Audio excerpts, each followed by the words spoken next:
As Germany's invasion of the Soviet Union unfolded, Guderian's 2nd Panzer Group seemed to be heading for yet another dramatic series of victories.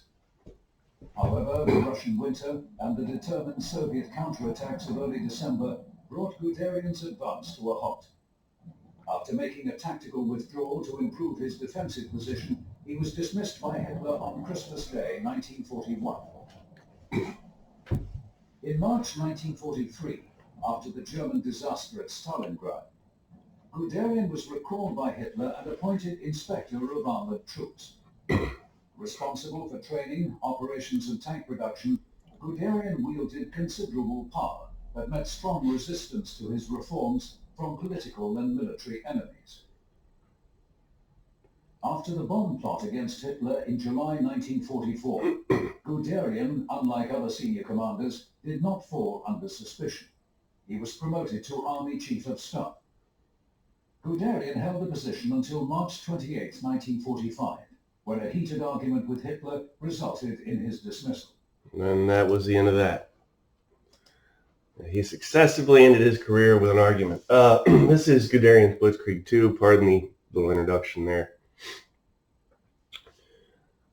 Operational Combat Series came out originally. This is not the first edition. This is the second edition. Originally came out in 2001, I think, somewhere around there. And then they did, as you can see by the title, Guderian's Blitzkrieg 2. Same gentleman, but updated stuff. 2011 is what we're looking at when that came out. And I think Case Blue came out in 2007. And what this essentially does is you can link the two of these together. I don't know if you need anything extra other than those two to do. I don't even know why you'd want to do that. It's crazy. These scenarios, most of these in these OCS games are big enough on their own without linking two separate titles together. That's just nuts. What is this game about? Well, this depicts the German drive to capture Moscow in the fall of 41, better known as Operation Typhoon, and the first Russian winter counteroffensive. I'm reading this from Board Game Geek, yes. Army Group Center during the swing period of World War II in the East. This game covers the action from its popular predecessor, Guderian's Blitzkrieg, this says 1992, which led the way in operational combat system. It's not system, it's series. And has all the action from Lake Uman south to Overruns from October 41, and the last drives of Barbarossa until the spring of 43, and the preparations of Kursk. Not only does this game cover all the action in Army Group Center, it does this during the critical period of the war while the Russians are perfecting their operational craft. Additionally, players can try from Moscow in 42. Instead of going south to Stalingrad, they can do this either by a full-scale offensive or by using the actual German deception plan as the real orders for 1942 summer campaign. Blah, blah, blah, blah, blah. And it includes all the contents of the box, etc. So that is a quick breakdown of the game. And let me go back to what I need to go back to. I'll get this off the table. Again, for those that are disappointed with the level of zoom and the placement of cameras, it's the best you're going to get, man. Again, I have to cover everything, at least counter-wise. I don't have the entire map on camera, but anything with counters dictates the boundary of the frame in which I film. And some of you may hate the little box up here showing the overview, but rather fond of it myself, so I think that's going to stick around. That said, let's move along. Quick background, personal background regarding not necessarily this, but the OCS, Operational Combat Series, and me. Long time ago, I started a podcast called the Hexes and Soldiers Podcast. That's how this channel was started.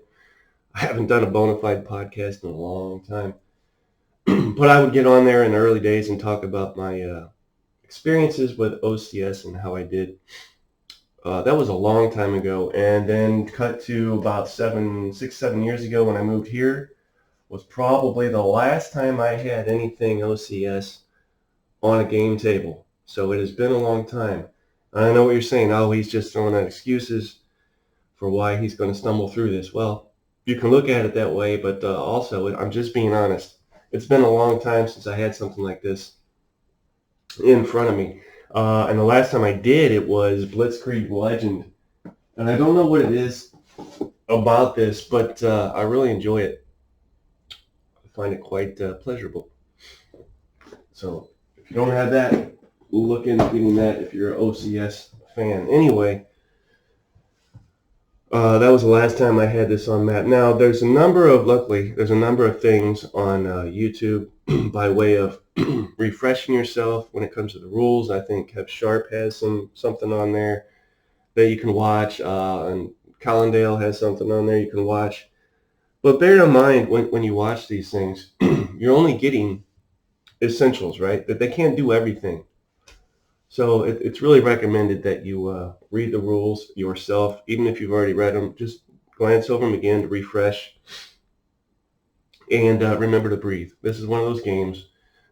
It's involved.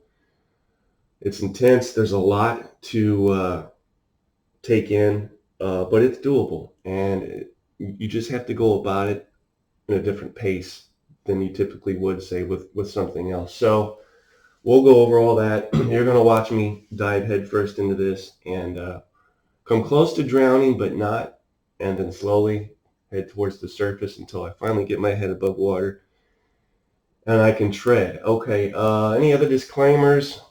Obviously, you're not going to see me play the full gambit of this. I think it's 5 turns, and what I will do is my best to run through at least one turn. And I have to say, for those of you that are going to watch this, I don't know what you're expecting. It's probably going to be a lot like watching paint dry. That's the best I can throw out there. But before we do start, let me do one other thing. We'll go over the scenario I have set up here. This is a smaller scenario, they call it. And I guess I'd agree with that. It's relative when you compare it to the size of typically the other scenario sizes that they have in here. This is small, I suppose. For some people, this would be could be considered large. This is the Drive on Bryansk. It is says the small scenario shows the brutal opening moves of 2nd Panzer Group in their drive to take Bryansk and Orel. It can be used as a teaching scenario, they say, for those looking to practice how the system works. As a result of its small scope and size, the solution can be rather trivial, but once a player knows what to do here, he will be ready for the bigger, meatier scenarios. So say they. Reinforcements and oncoming strength points. Let's see, there are no reinforcements, and both sides get 3 strength points per turn.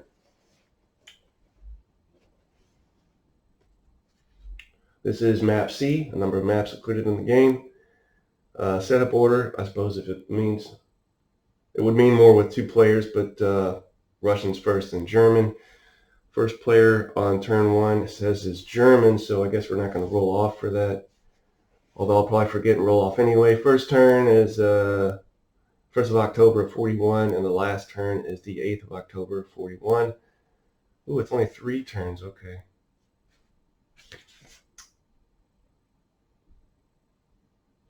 Those were 5, so only 3 turns, that's fine. We'll start with this. But trust me, even with 3 turns, it's quite a long time as far as play time. Unless you're playing this every day, and you can zoom right through it. Even then, I find it hard to comprehend how people can zoom through this. But that's just me. So we have the Russians over here, I suppose the east, Germans in the west. How do you win this this damn thing? Well, you have little arrows for victory hexes, and you win by occupying, as the Germans, Bryansk, Orel, and Mtsensk. This would be Mtsensk, Orel, and Bryansk. The only problem with heading for these 2 is that they're a little out of the way. Doesn't seem like it would be too hard to get to. But then the bad boys can be Bryansk up here, right? Because it's got quite a bit of military presence up there by way of Russians. So There's that to bear in mind. Strategy, I don't know that I even have a strategy here. I don't know what I'm doing. It looks like the bulk of the German troops are right in this section here. And that's kind of somewhat the center of the map here. You've got a long line of folks spread out along, is this the Desna River? Along the Desna? And then sporadic in through the south here. And a huge stack here at, what is that? Konotop. 2nd Panzer Group headquarters. Some transport units. In the airfield, all kinds of stuff here. Kind of like an oasis of German troops there. You got a couple stragglers back here. So again, I don't know. Maybe, you could say with this stack, just punch your way through up to here, or punch your way through and swing around to the left. And just with these guys, act like a vice and just move in. I don't know why you would just hold there. It wouldn't accomplish anything you need to do. What else? Let's just move forward. So sequence of play. Pre-turn phase, you do the weather determination segment. One player is irrelevant which rolls to determine the weather. The weather affects the entire game turn, as I would expect it would. And I need to find, I must add, I will be perforating these this video with many pauses as I look things up, so you guys don't have to wait while I look them up, and I feel one coming on as we speak. So I need to find my weather chart to roll on, and when I find that, we'll come back and roll on it. Sound good? I'm going to use I suppose you could use either the Russian or the Axis booklet, and for October 1st, it looks like it says auto on the weather table, and it also says over here, no roll for flight on the 1st of October 41. That turn always allows flight, so I think we're good there. That brings us to the next part of the phase, first player determination segment. Well, it's already decided that the Germans would be first. Then we go to the first player. So see, you just break it down in chunks, which is already done for you. And remember to breathe. First player, player turn aircraft refit phase. The phasing player refits inactive aircraft. All aircraft should be refit that are capable of being refit for the start of the game. Pay 1 token per base at which a player desires to refit. At these bases, the player can refit up to 2 aircraft per base level. I think the Russians are stuck with level 1 air bases, if I remember correctly, during setup, and the Germans have level 2 air bases. So a little bit better air capability for the Germans. Let's see, an airbase cannot refit aircraft if in an unnegated enemy zone of control. None of that is currently in effect. And I've already stacked everything such that possible air units are ready to go, so we're good there. Reinforcement phase, I don't believe there's any reinforcements. Yeah, there are no reinforcements in this scenario, so we skip that. Then we go right to the movement phase. See, look at that. We're already to the movement phase. We're almost done with the game. Phasing player may break out any combat units not in trace supply. Well, everybody's in trace supply. He then moves his ships and ground units, no ships in this scenario. Voluntary change to communist mode at the start as each starts to move. So you have your modes in which these folks can be in. One side of the counter is combat mode. The other side of the counter is move mode, and as you might expect, whichever side of the counter you're on will determine to what effect you have via combat or move. So yes, if you're on the move side flipped up, you can move better and your combat is restricted. However, if you are on the combat side, your combat is better and your move is restricted. All pretty straightforward. And then, is there anything in particular I need to bear in mind as I start to move? Let me possibly may need to pause. Terrain effects on ground. How to move ground units? Movement points, movement allowance.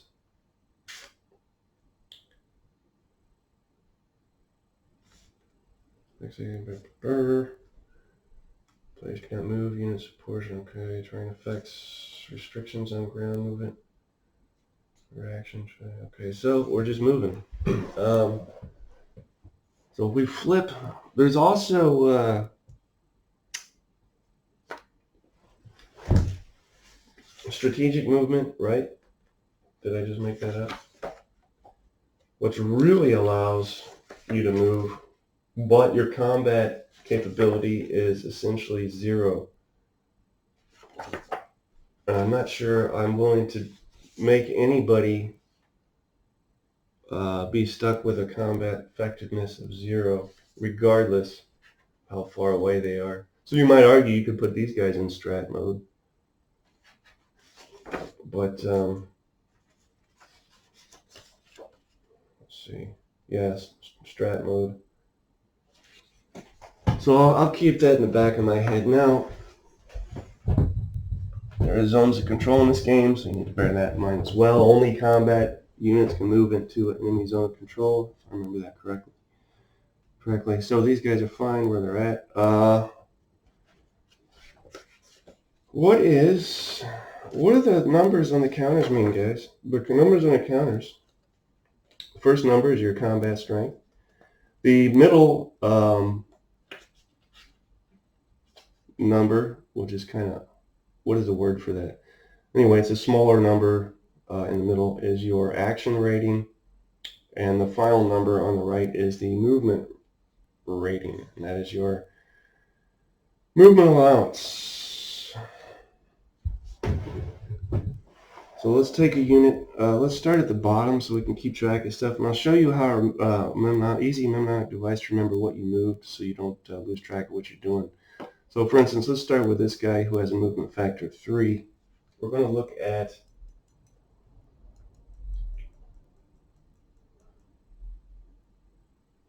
there should be something that explains terrain. Let me find that, and movement factors. Found it, and let's look at that. So if we're on a road, just a road, looks like there's secondary road. Is that the only road? Is secondary road? What about here? Is it the same thing? Yes. Secondary road is for, here's something else to consider. Let me go back. And I'm doing this for you as well as myself. When I recap something or explain something, and explaining it helps me, and hopefully it'll help you guys to follow along. I'm looking for the types of units. Let's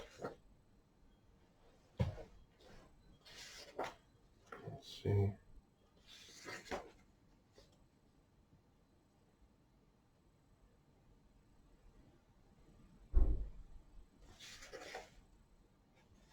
I'm gonna pause again. Hold on.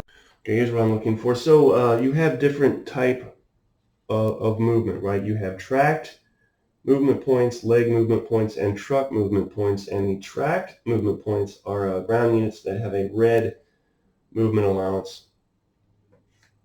So that would be, for instance, this guy here. And then you have, as I said, leg, which is what this guy is. That's just infantry. And then tracked, which I already said is red. And then truck is black. So all my trucks have counters on top of them. So all right, so then you take and you look at secondary road, and there's no mud that I'm aware of for leg, and it is half. So if we move 1, 2. We're fine if we can move right there. I don't believe there's any extra movement cost for moving into an enemy zone of control, but let me verify that. Based on what I can find, I find no extra cost to move into an enemy zone of control. So let's just go ahead and move him. We don't need to flip him to put him in move mode, in an enhanced move mode, because he's well within range of these guys. He can stay in combat mode, and it's only 2 movement factors of his 3 that is used. Now what we'll do is turn the counter sideways from my perspective to designate having moved that counter. Now here's another thing to consider, right? And here's what I can would call the real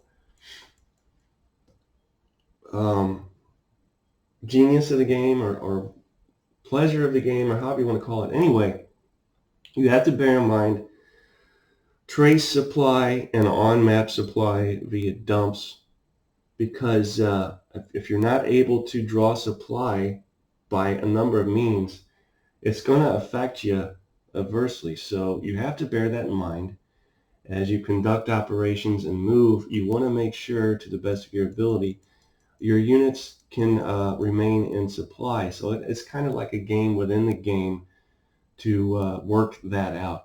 Some people might consider the logistics part of these types of games a real drag, but then again, those folks probably don't play these types of games, so it doesn't matter. For those that do play these types of games, they, I would imagine, again, they enjoy that aspect of the game, kind of a, I don't want to say a Euro thing, but it's a resource management type thing. And I would also add, though I'm jumping the gun, you will need supply to conduct combat. Consider combat an expense that needs to be paid for. If you don't have a way to pay for it, you're not going to do it. But we'll get to all that. So he has moved, and then we move, as we move, bearing in mind our supply. 1, 2, 3. He will need to be in move mode to get where he wants to be, but that lowers his combat factor in half. So is it worth it? You know,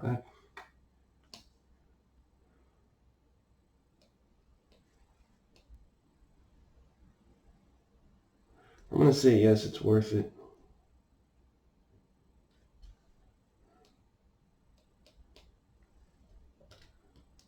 Even though he's in move mode. He can still enter an enemy zone of control.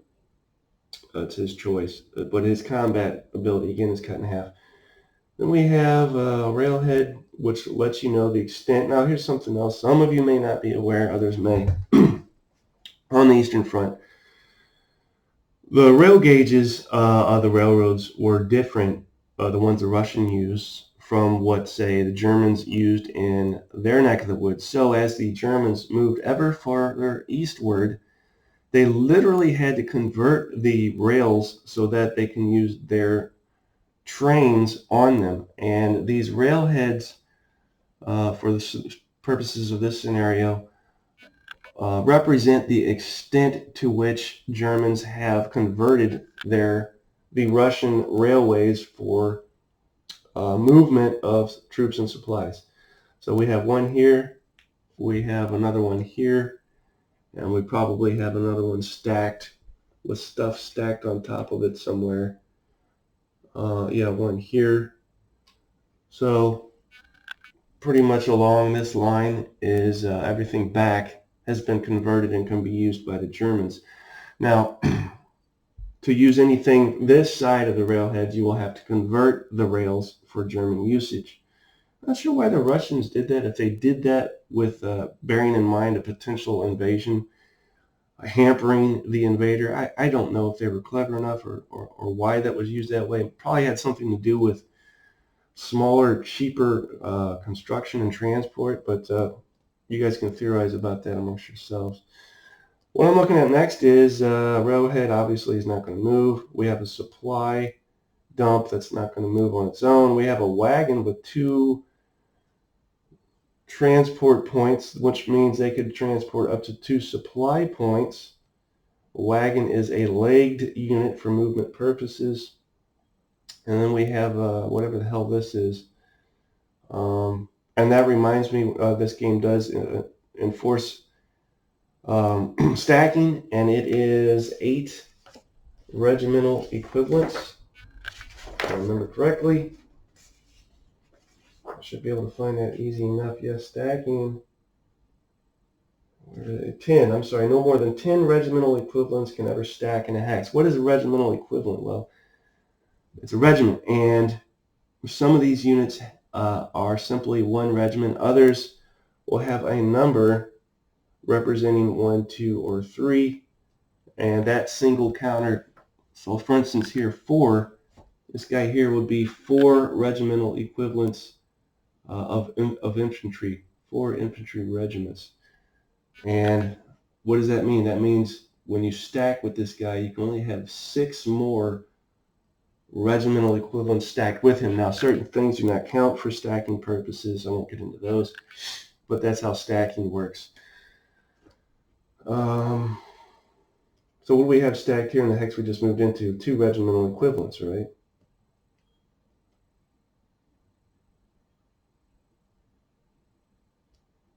Let me pause this and see something else real quick.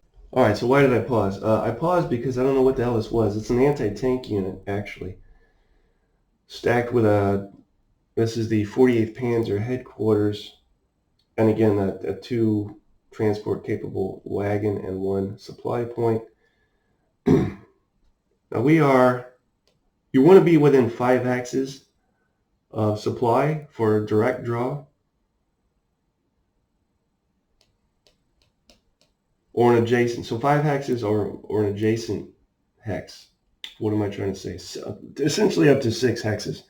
It's oddly stated in the rules.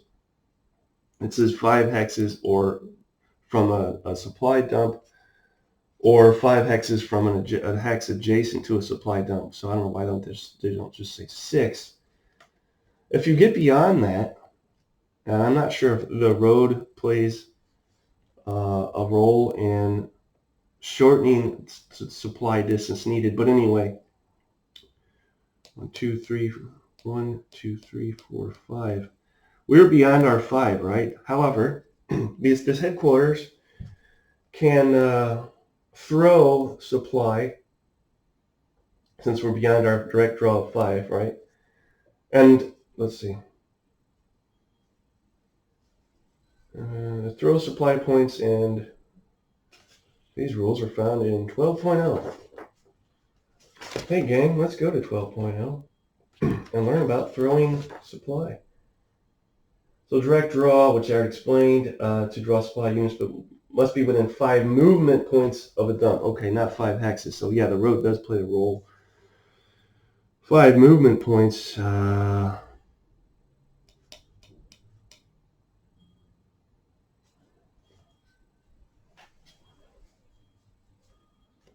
For direct draw, but then we have throwing. How do you throw supply via headquarters?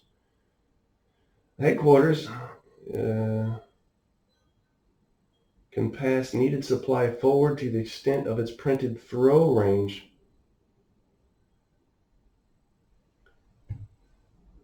That must be what that 10 number is on there, as the headquarters throw range. Where is this at? Am I right on that? That's the only number on the counter.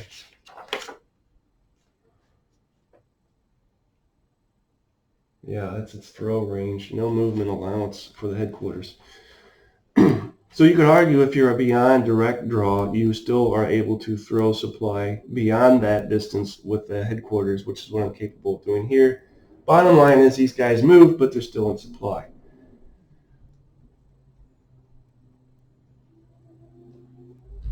This guy we will put in move mode. This is a 4 regiments of infantry.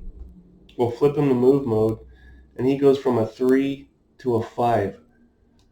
1, 2, 3, 4, 5. He can stack here on this headquarters unit and not be overstacked. So he's done. I'll turn him sideways to represent having moved. Again, paint drying, folks. For those of you that enjoy this, God bless you. Let's move up here. These guys are fine. They didn't move, but I'm going to turn them anyway, so just I can quickly glance and know that I don't need to do anything with them. Then we have this healthy stack of stuff. Truck points, supply, so I could be moving supply.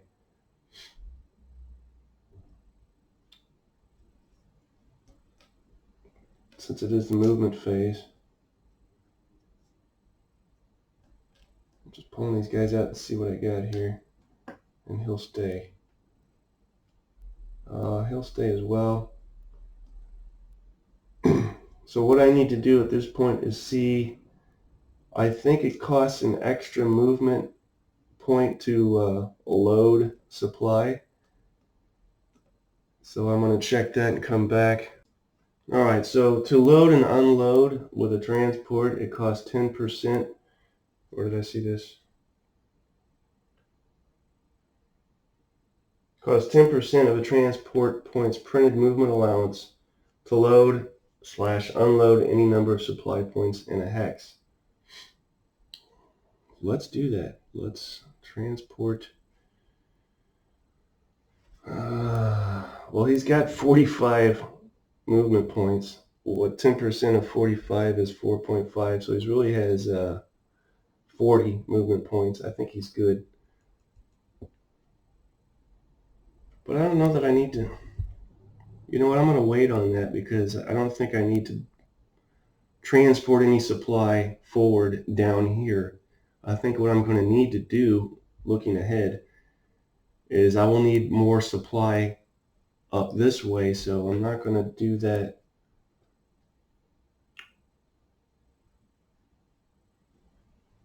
Yes, I am. I'm going to go ahead and move him. I don't even know why I'm counting. He's good either way. I'm going to go ahead and move him here and have him dump it for supply points there for direct draw for this group, and then that leaves, where's that, a machine gun battalion? What am I looking at here?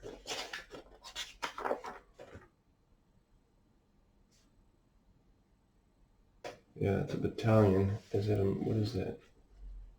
It is a machine gun. So we have a machine gun battalion, and what is that? AG. Assault gun. 2 assault gun battalions. Machine gun battalion has a leg movement factor of 3. I will go ahead and move him down here. 1, 2, 3.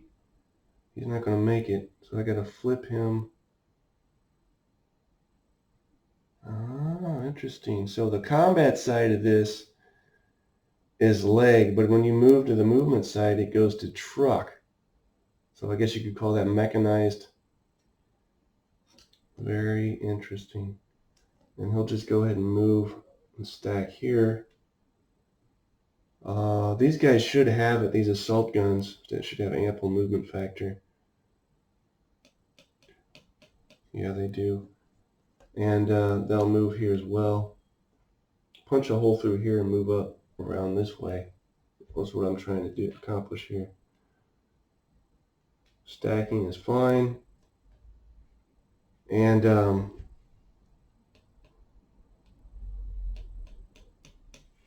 well within at least throw range of this headquarters, which can throw, you know what? I moved all of that supply over there. I think that's a bad idea. Let's split that supply up I moved and put 3 there. We'll make change. And you can do this. Instead of putting all 5 supply factors there, we're just going to put 3 with the truck. And we'll have left 2 factors with the headquarters to throw. Now, if you're playing with somebody, they might argue you can't do what I'm doing right now. So you already made your decision. You got to stick with it. Well, Hence the joys of playing by yourself, I guess.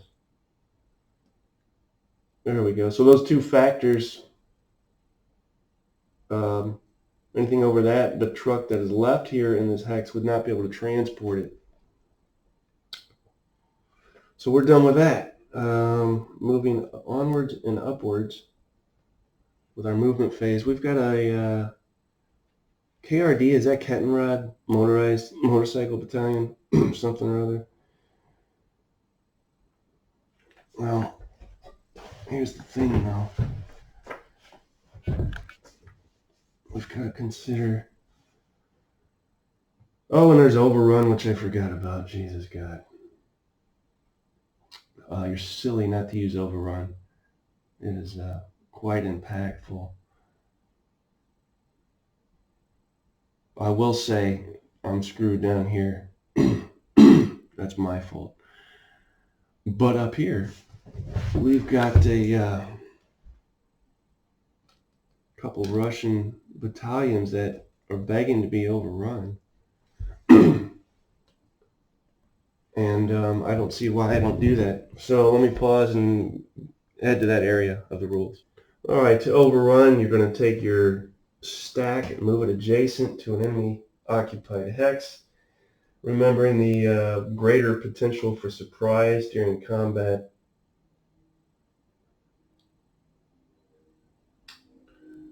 Let's see. If the attacker does not retreat and has sufficient movement points remaining, he can continue to move and can make further overruns against the same or other targets. Only attack-capable units, obviously, can do this. Overrunning units spend 3 movement points for each overrun in addition to the normal movement points for moving.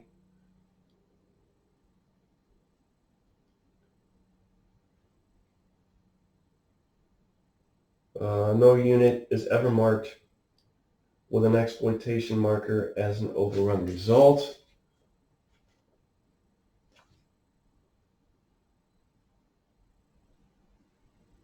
Okay, so I think we're ready to move. Let's see what we have in the stack here. This stack here. Nope, let's see what we have with this stack here, rather. I'm going to pull them aside. And, give me 1 second here.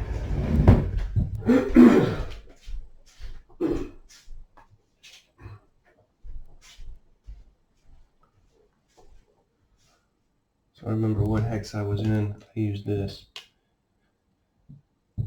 And we're going to see what we have in the stack. Oh, good Lord. This is the entire, looks like, the entire 4th Panzer Division. It's going to be overrunning those 2 poor Soviet saps. Let's go ahead and move them. We'll move them right here. And head to combat. So combat, let's see here, ground combat. I need to decide, well, it's going to be a 2. So the number here is their action rating, right? And each side decides which unit represents the action rating number. So for the Soviets, it'll be these guys with a 2. For the Germans, would you just look for your highest one, essentially.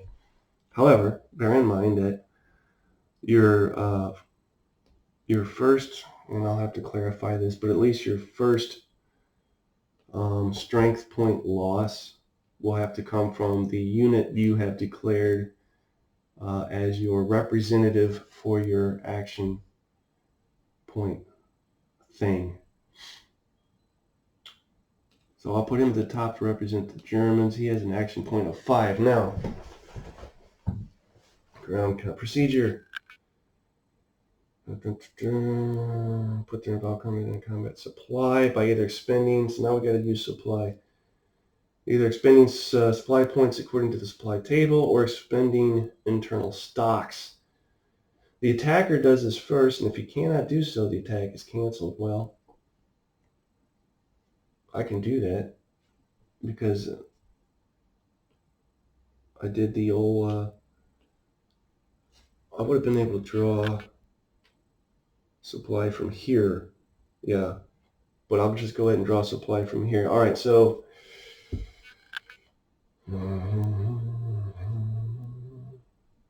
all right, so we go to the attack table and determine how much supply we'll be using, all right?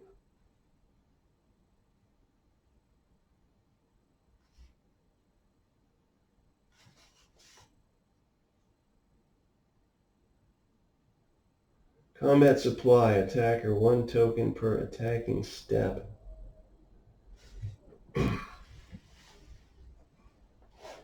So another thing to consider, I guess, would be, as nice as it would be to overrun with all these guys, then you have to supply each one of them because they're each attacking. And I don't know that we need to use everybody. That would be wasteful, right?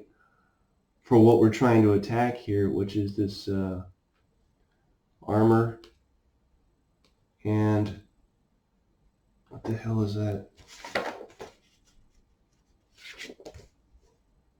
Rocket artillery. Oh, armor battalion and a rocket artillery battalion. We don't need to waste supply using everybody for that, I don't think.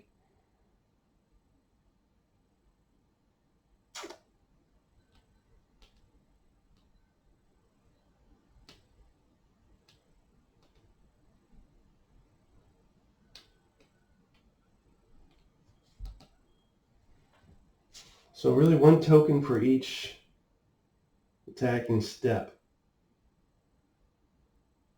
And for the defender, it's just 2 tokens flat. 1, 2, 3, 4. He is within supply range of this guy. 2 tokens flat, so it's 4 tokens make a single supply point. So we'll have to divide up this supply point into 4 tokens. And since we're using 2 of them as a defender, we'll just replace that 1 supply point with 2 tokens, if I can find 2 tokens. There we go. And he is supplied defense-wise. If he was unable to do that, he'd just have to split, I believe.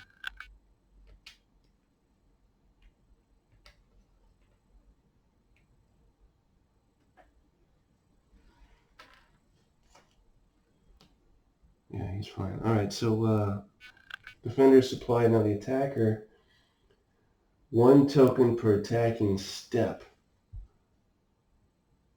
That seems awful expensive.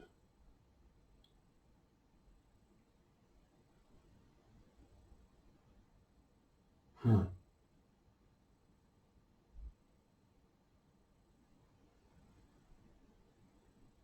Let me pause this and make sure I'm doing this right. I don't see it explained any other way. Each attacking step would be...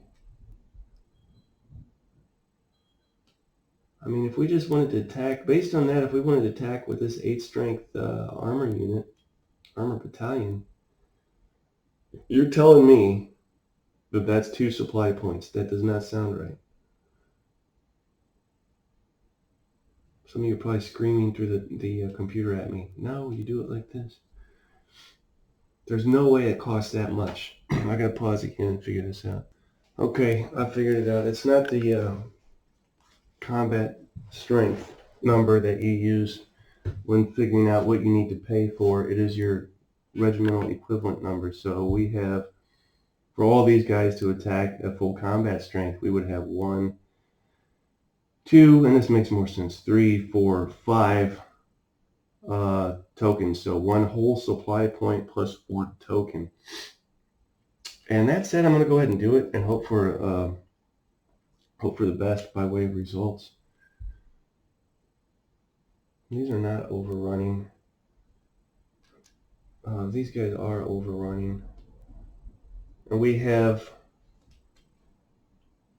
let's see, 14, 18, 21, 29. Something right with.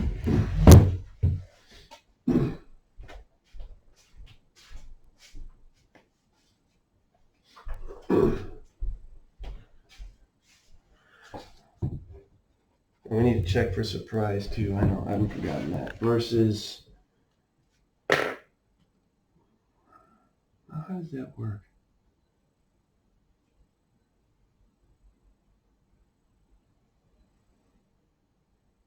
Huh. 75 and 4. You don't just add that together though, do you? So I'll have to check that.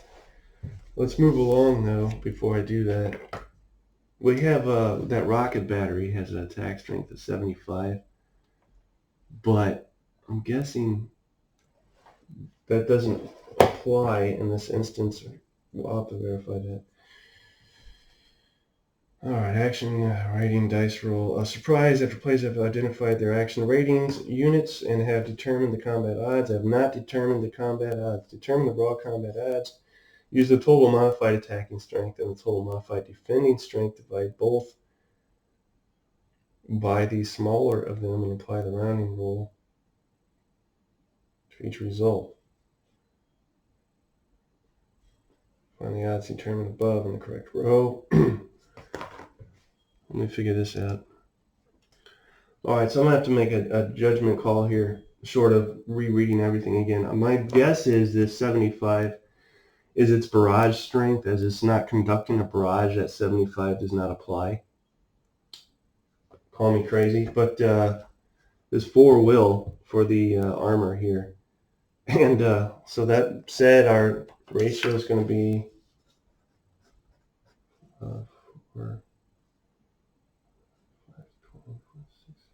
7 to 1. 7 to 1, we need to see if there's surprise. Let's see, odds determination, which we have. What's the terrain? Oh, we're attacking across a river. Does that have an effect? Probably. Combat table.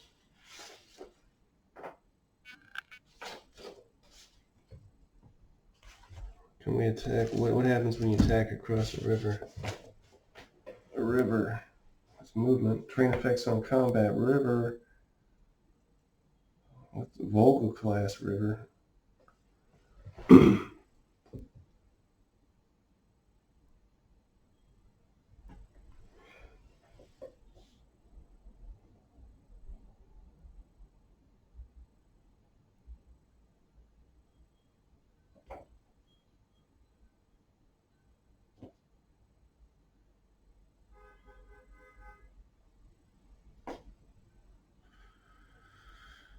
Love of God. All right, I'm checking to see if this river has anything, but it has a road going through it, so that's what, a bridge. We're not just tacking over a river per se.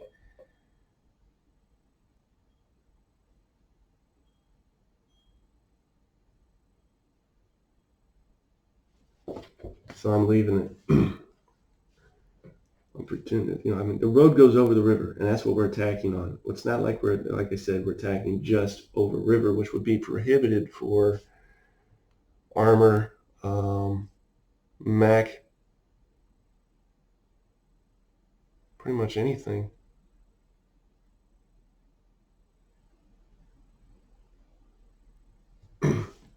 That brings us back to surprise. After players have identified their action rating units and have determined their combat odds, check for surprise. Roll 2 dice and add the die roll modifier determined in 9.6.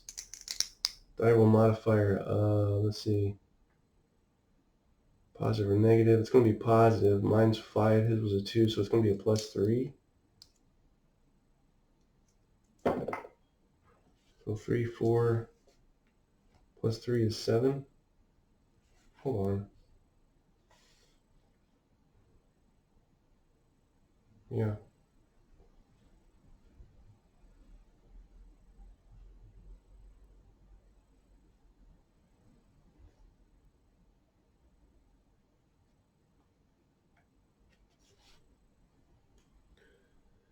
If 6 or less, defender gains surprise. Well, we have a 7. If 9 or more, attacker gains surprise.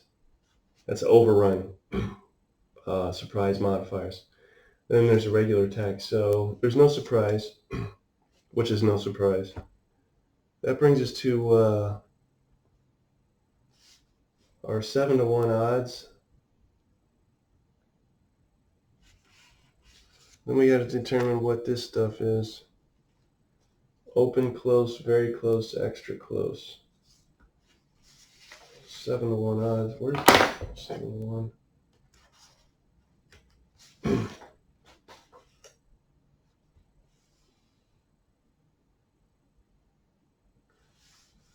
me pause again. I'll be back. Looks like open. So 7-to-1 odds, and you find your open, which is this bottom row here, and your 7-to-1 odds, and you roll. Let's see, combat resolution. Roll 2 dice, add the action rating, which was 3. Roll 2 dice, our action rating was 3. We got an 8, 9, 10, 11. Is that good or bad? I don't know. I think that's good. AE3. Okay, so the attacker.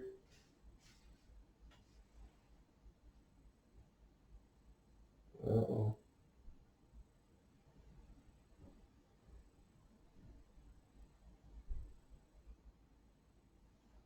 Ooh.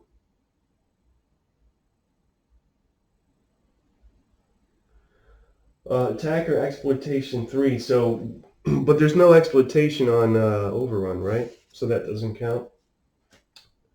I remembered. Otherwise, we would have done some, been able to do some exploitation stuff.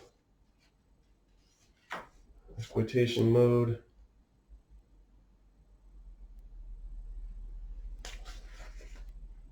Okay, fine. Where's Overrun? Overrun.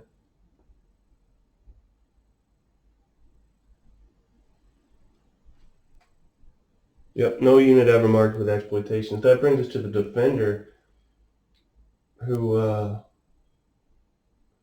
looks like defender L2 loses 2 steps. Well, they only had 2 steps, so they're gone. But can you retreat to defender loses 2 steps? What is O?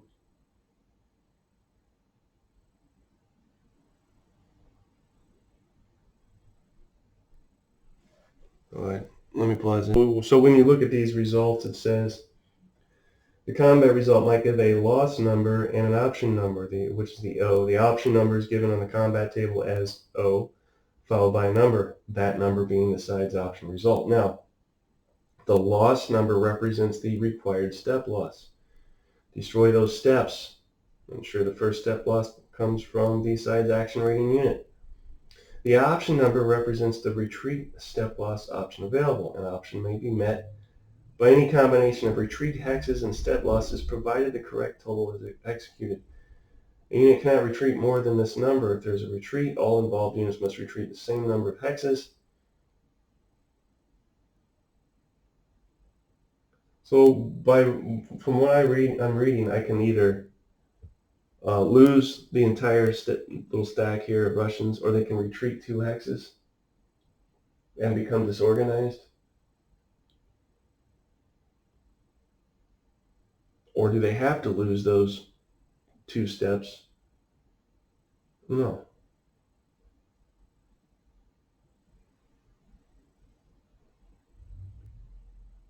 Loss number represents the required step loss. Destroy those steps. Ensure the first one. Option number represents the retreat step loss option available. I gotta figure this out.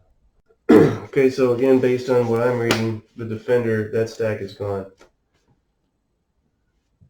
And we move,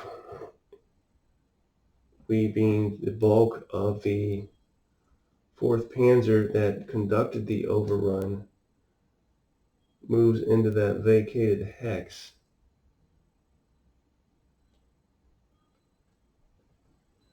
And beyond? Can they not go beyond? Let me verify that. Attackers that do not retreat can continue movement. I will continue movement until I get to Sevsk and then stop, because I'm going to overrun Sevsk as well. Hence the beauty of overruns, right? You can do multiple overruns within your movement allowance. However, he doesn't have the movement allowance to do so. He would have to stop here because he used his full movement points for the overrun, leaving, he would have to do the same, because again, the overrun itself costs 3 movement points. So those leg units, these guys here, would need to stop in the vacated hex that was overrun. However, we do have 5 movement points to work with for these red armored units, tracked units. 3, 4, and they have plenty of movement factors to do another overrun here. Let's make that so, Captain. 8, 9, 10, 11, 12, 13, 14, 15 will be the strength with which they attack, versus 4 for an odds of 4 to 1, 3 to 1. 3 to 1 odds. And action rating of 1, action rating of 5 makes an action rating of 4. Roll 2 dice. 5, 6, 7, 8, 9, 10. Ooh, we have surprise in this overrun here. How does surprise work? I think that's a column shift. Let me verify that. And the terrain is not open. This is a little village there. That is a minor city, I would say. Yeah, village. So it's close. Terrain is close. Because on your combat table you have extra close, very close, close, and open. Our last was conducted in the open. This will be considered close because it's a little village. All right, and how does surprise work?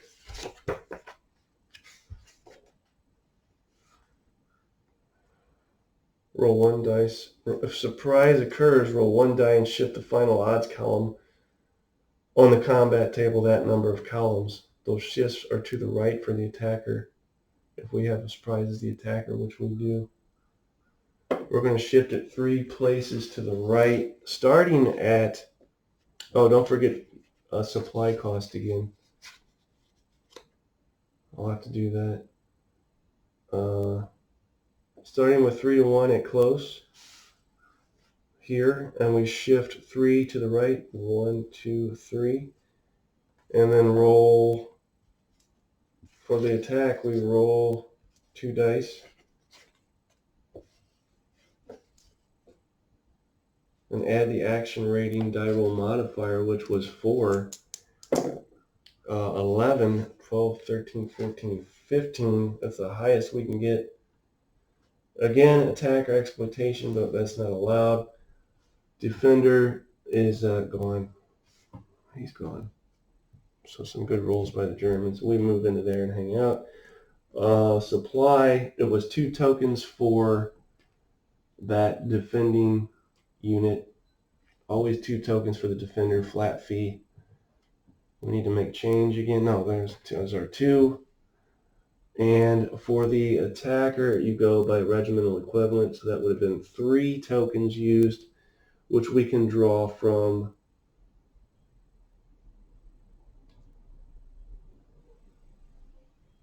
here. So let's make this 2 supply tokens and 2 supply strengths and 1 token. Shoot, 1,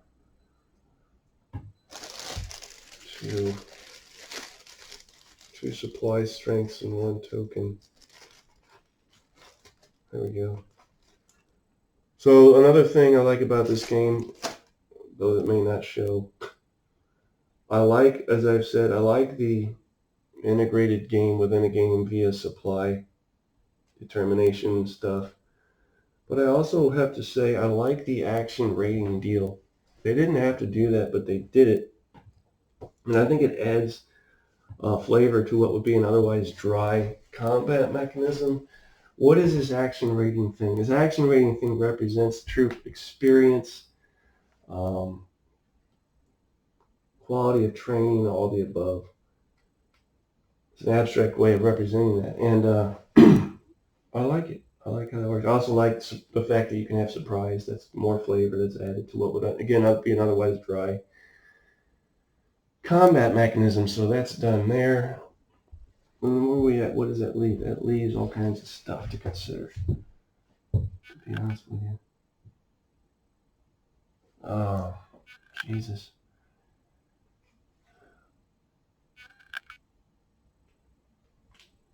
We need to get moving here. So we've got,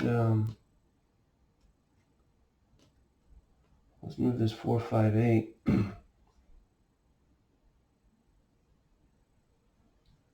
And put him 1, 2, 3, 4, 5, 6, 7, 8. That's the farthest he can move because, well, he's not in move mode.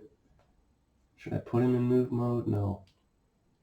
That only gives him a combat strength of 2. That's the farthest he'll be able to move because he wasn't moving entirely along the road. So that's the best he can do. And that'll allow him to go around the river.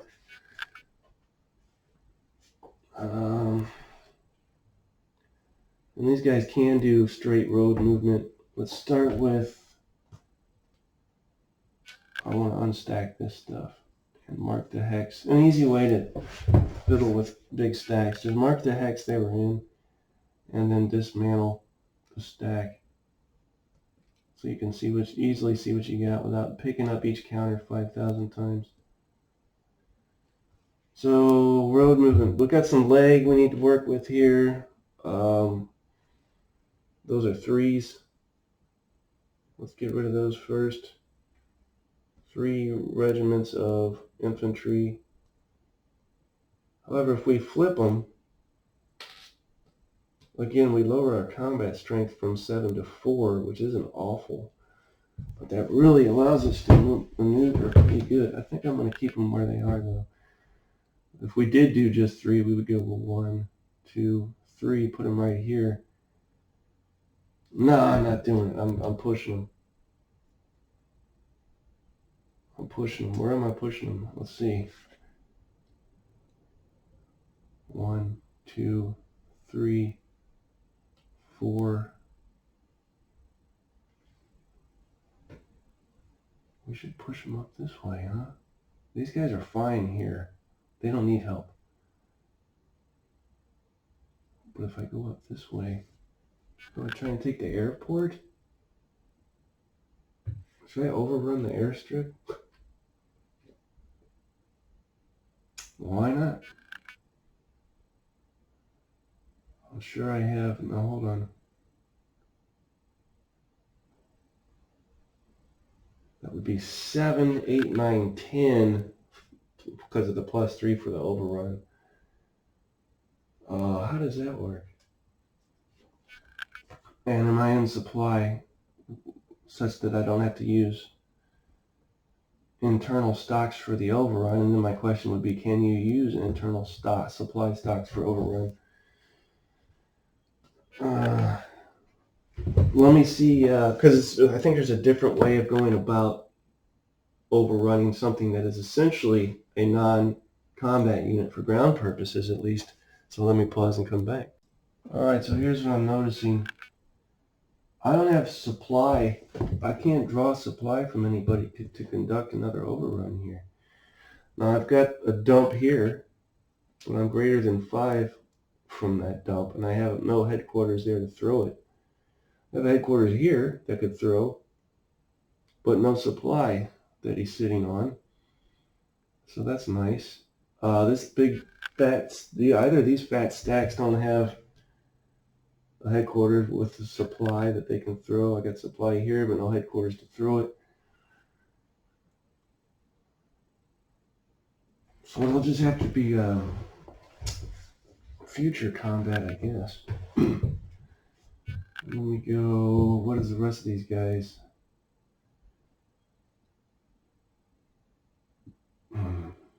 Eight movement factors.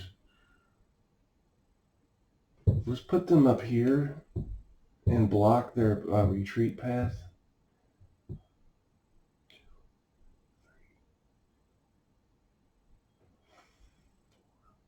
6.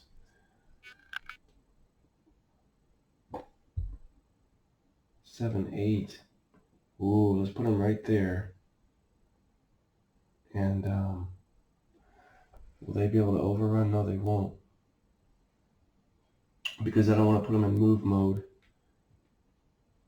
And I don't know that they would have the supply to do that anyway. Currently, that is subject to change and will. But for right now, that's what we have to deal with. I'm noticing a truck with a fuel factor of full. I don't know how that changes. Mark that off of there. Any other? Yeah, we have artillery and another truck. 1, 2, 3. Put him right there. And the truck here. Not sure about this truck yet. Headquarters stays. He has no movement capability. We have a, what is that, another anti-tank unit.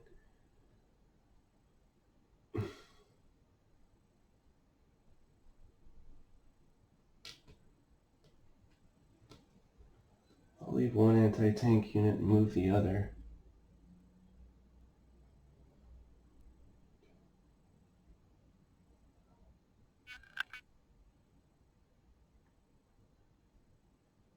Here.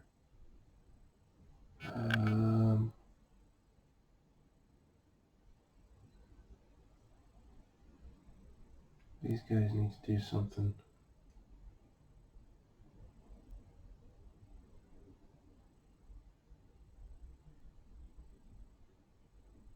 I'm just going full. I'm pushing through here. I'm just pushing through. That's what I'm doing. 1, 2. Let's see. 1, 2. 1, 2, 3, 4, 5, 6, 7, 8. Puts them here. So it looks like I'm not fiddling too much with down here. There's no point. But I am pushing through with a lot of these guys to head straight through to those 2 victory hexes. There's enough stuff here to contend with what little resistance is facing them. Turn this. I know I'm done with that.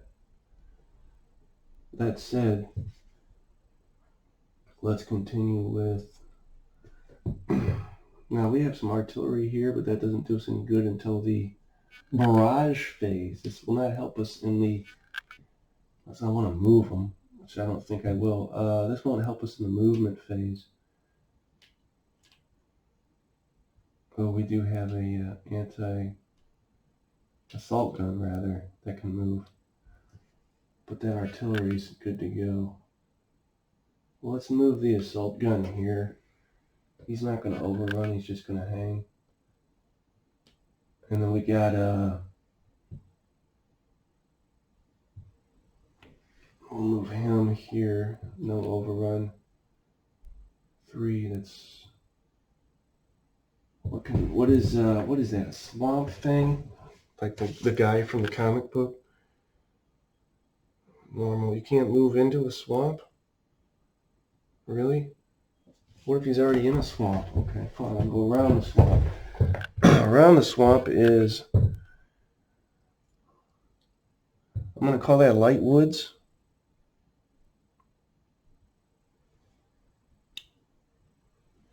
And with leg movement and light woods, it's just 1. So 1, 2, 3. More artillery. Leave them there. That leaves these 2 stacks here, these monster stacks.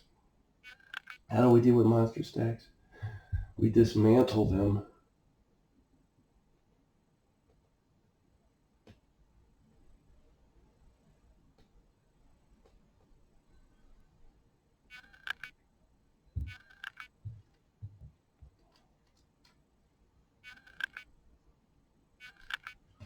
Mark the hex he was in.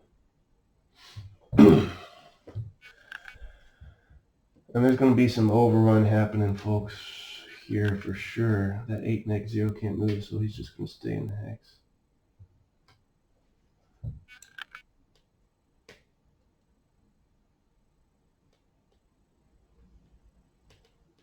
I do have plexiglass over this map. The glare, I lucked out because of the angle of the ring light I have. So got lucky there. What do we have here that we're fiddling with?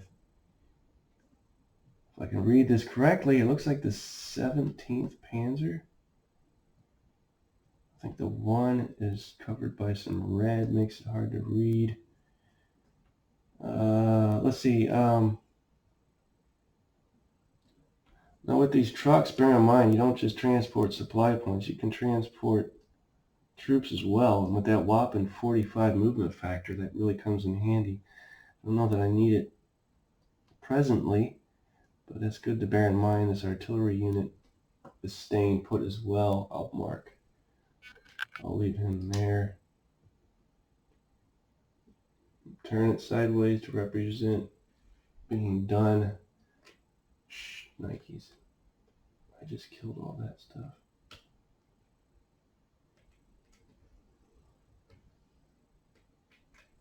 Okay.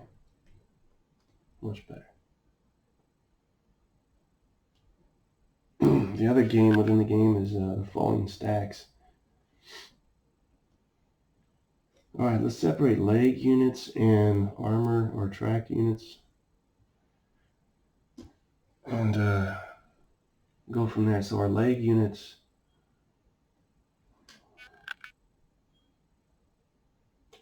let's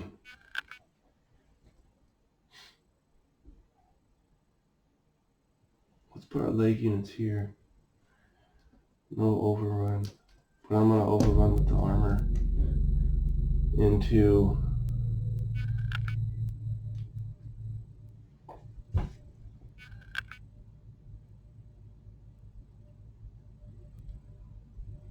this hex here with this lone, what is it, cavalry, 734 cavalry. So we've got movement is not a problem. Movement cost 6, 7, 8, 9, 10, 11, 12, 13 factors versus, what did I say, 7?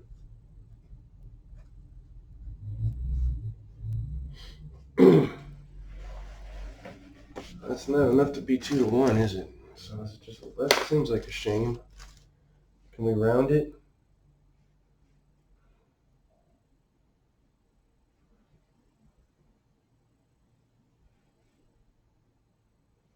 We can round it. So it is, well, we're going to get a 2 to 1 out of that.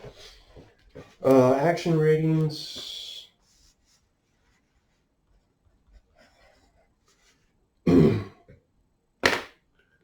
What is our action ratings? Looks like we have another 5 here we can use.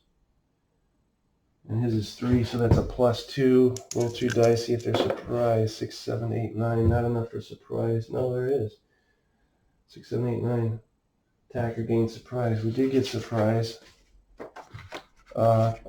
What's the extent of the surprise? We roll 1 die and something happens. 2 to 1.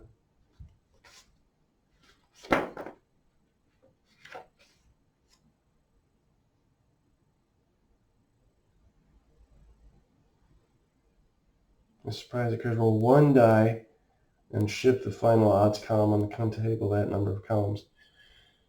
Let me do that again. Roll 1 die. 3. Also, where are we at? We're in open. Open 2 to 1. Open 2 to 1. And shift 3 to the right. 1, 2, 3. And roll 2 dice and add our action rating modifier. Is that right? Roll 2 dice, add the action rating die roll modifier. That was right. So we get a 9 and our, what is it, 5 from 3 is 2. So 5, 6, 7, 8, 9, 11. 11 is attack or exploit. No, he's not. Because it's an overrun. Defender lose 1. Well, he only has 1, so he's gone. As expected. And that's that, Mattress Man.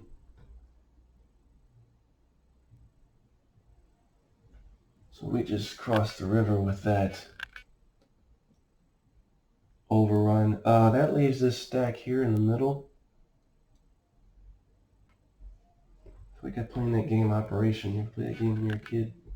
If you touch the sides, the damn thing rattles and makes a weird noise. I always thought I was going to get electrocuted by that game. I hated that game. I just knew I was going to get electrocuted.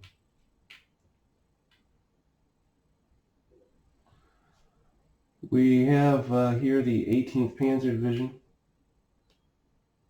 It's going to do some stuff.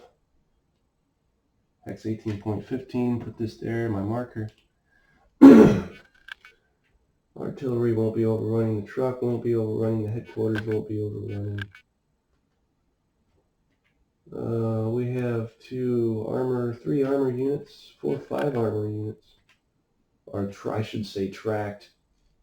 And 2 leg units. Let's put these guys back. They won't be doing anything. Headquarters, etc. Back in 18.15. And mark that.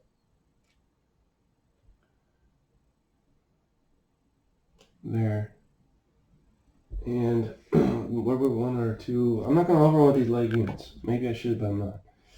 I am going to place them 1, 2, 3 right, buttressing that these 2 enemy hexes here, one with a headquarters and some supply.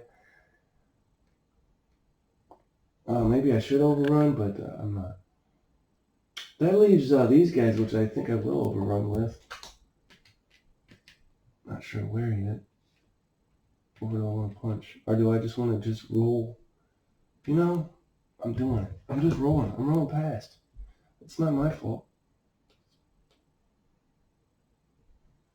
Is he on the other side of that river? Which side of the river are we on here? River stops there. Interesting.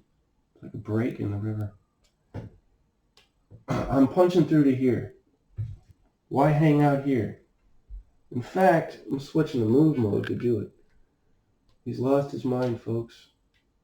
I'm not doing strat mode because that's just complete insanity. But with 16 tracked movement factors, I'm making a break for this, which is probably dumb though because I'm going to outrun my supply. I don't even know if I'll be able to trace supply. Yeah, I can still at least trace. We'll worry about that later. So 1, 2, 3, 4, 5, 6, 7, 8, 9, 10, 11, 12, 13, 14, 15, 16, 14, you can go 14. Was that a smart move? I don't know. Probably not. Because these guys could fan down and encircle them, but cut off their supply. I don't really see that happening, though. They got enough to worry about up there. But it's definitely an option if the Russians, that's tempting to do so. I don't know. Now what the hell's going on up here? So we have, moving along. Oh, and we have this stuff. Did I want to do anything with this stuff? No. So we'll turn it to represent being done. In fact, I should do that with everybody here. For peace of mind. Represent being complete.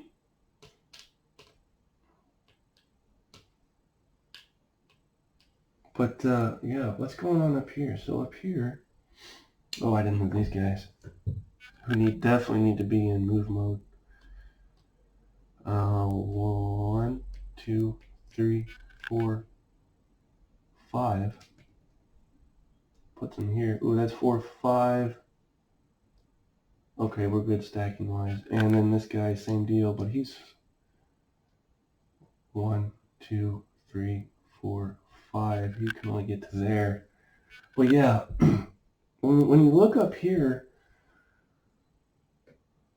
got a thin line holding this riverbed bank. Oh, he's already strength adjusted. What happens with that? Like a leg units. Terrain effects on movement. On a minor river, leg is +1. So can't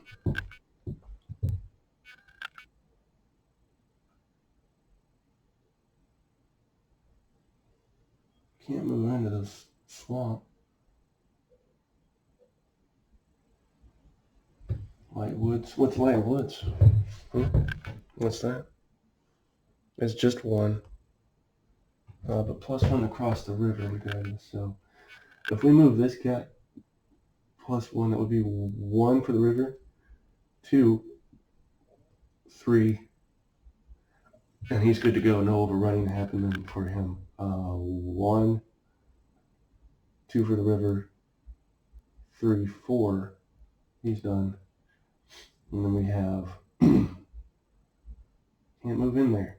I know you want to, but you can't. 1, 2, 3, and stack. 1, 2, 3. I'm sorry, that was 4, but he's still good. 4 and stack. 1 for the river. 2. 1 for the river. 2. 1 for the river. 2. 1 for the river. 2. Don't touch that. Don't touch that there. Personal. 1 for the river. 2. They will stay. No, yeah, no. He's actually only at 2 strength, so we'll put him 1. Put him right there, 2. And he can stack. He's going to go here. And he can stack, right? Because he only, what is this? Jesus. With this breakdown unit here. What are breakdown units? In this series, you can have units that have greater than 1 regimental equivalent break down and essentially deploy generic counters from itself. Does that make sense? Probably not. 1, 2, 3, and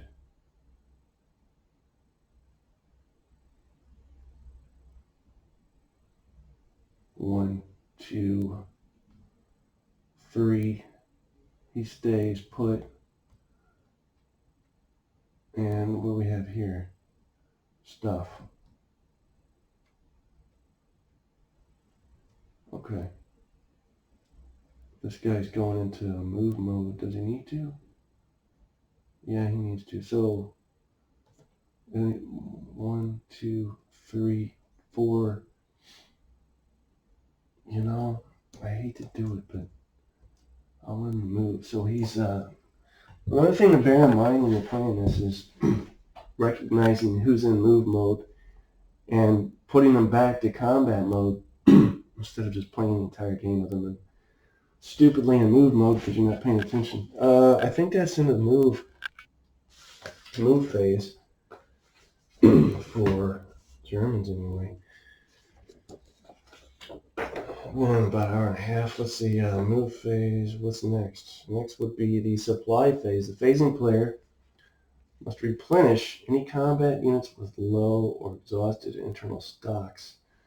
Okay, that's not in play here. The phasing player then determines which of his combat units are in trace supply. So let's figure that out. Trace supply.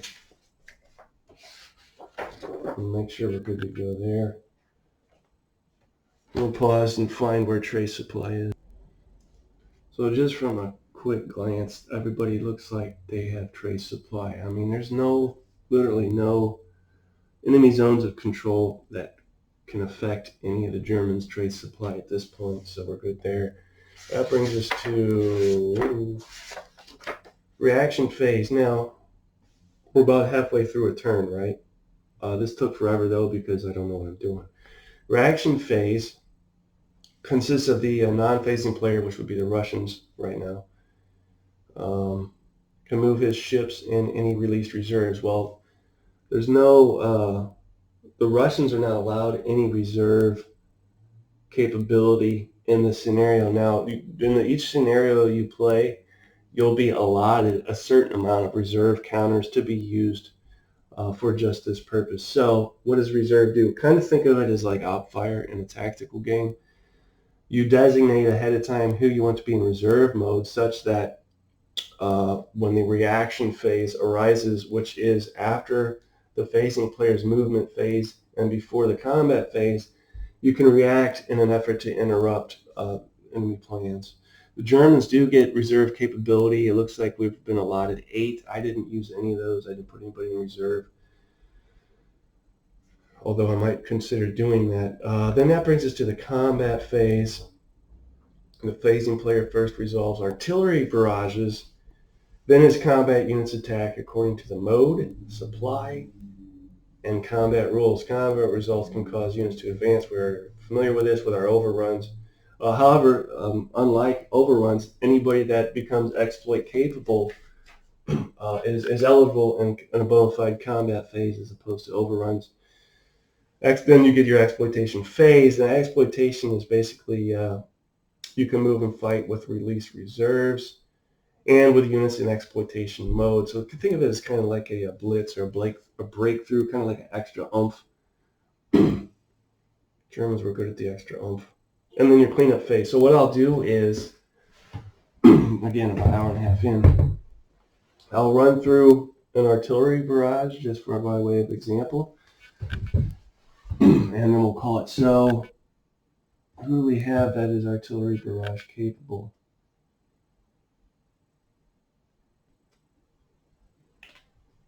I want to start with the first one that I have. Jesus, I have tweezers. Why aren't I using them? I will start with the first one that I see as I move my way up. So it'll be this guy. Let's see how this works.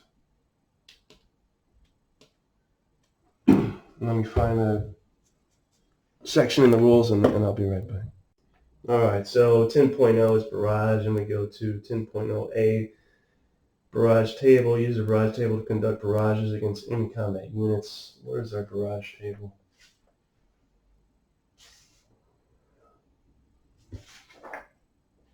There it is on the back. Let's see, barrage table.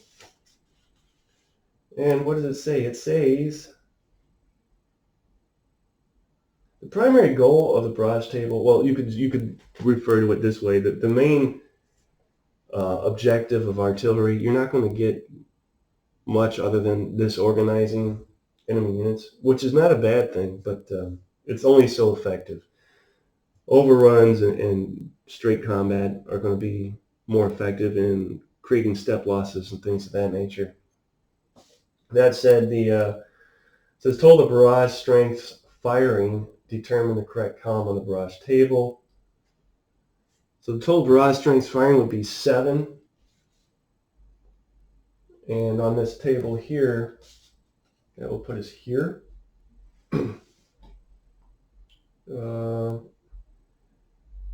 Spend supply using the amounts listed on that column for artillery firing.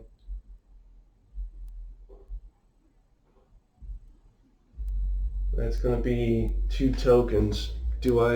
How can I, is it, okay, we have a headquarters that can throw supply here. 2 tokens, we'll have to make change and take this 1 supply token and turn it into 2, or supply point, turn it into 2 tokens to pay for our artillery barrage of 7.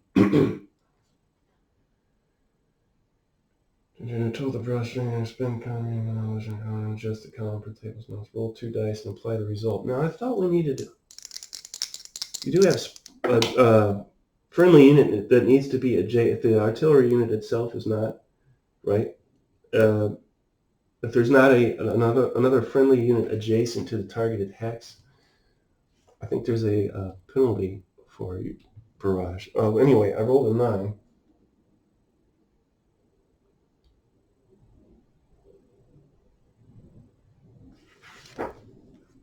Yeah, spotter restrictions, a barrage table attack. As a barrage table attack that has no correct spotter is penalized by a 3-column shift. This is limits several, okay. Barrage mixed target. Contain targets that are affected in different ways. Definitely within range. I already paid for supply. Okay, so what is it? It's 9. And we get it disorganized. So where's it disorganized? The artillery effectively was able to disorganize. Here we go. Well, I just saw it. The units in this hex. What does disorganized do, though, otherwise? We've done it, but what does it do? We need to find the disorganized result. And I'll let you know what that actually does. Disorganized, okay. Let's see, they suffer combat units in a disorganized mode when any of the following happens. Well, here's the effects, right? Ready? Their movement, combat, and barrage values are halved, so that's not bad.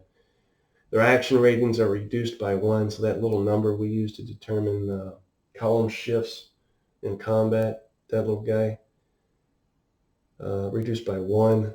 And they're unable to overrun or earn exploitation mode. So not bad. I mean, you know, again, you're not getting step losses or anything like that, but it makes it easier to do so when actual combat comes around if you've got a bunch of disorganized targets. And obviously that makes them less effective in hurting you. So what does that leave? That would leave, that's the beginning of the combat phase. Our artillery barrages, we would work our way up through in an orderly manner and conduct any artillery barrages that qualify. Then we would attack with combat units, bearing in mind, again, the various modes they're in, whether they're in move mode or combat mode, paying for it via supply. That would then bring us to the exploitation phase, so anybody that had been placed in reserve could then move via the Germans or the phasing player. And anybody that had been earned exploitation capability through a combat result. You'll notice we had a lot of those because the overruns, they were done, earned via overrun. Those exploitation results did not apply. And then your cleanup phase. And then we do it all over again with the second player. Of course, in this case, the second player being the Russians. What do you guys think? It's, again, it is, I made this probably seem more of a drag than it is. Because, again, it's been a long time since I've had one of these titles out in front of me. Slowly coming back to me.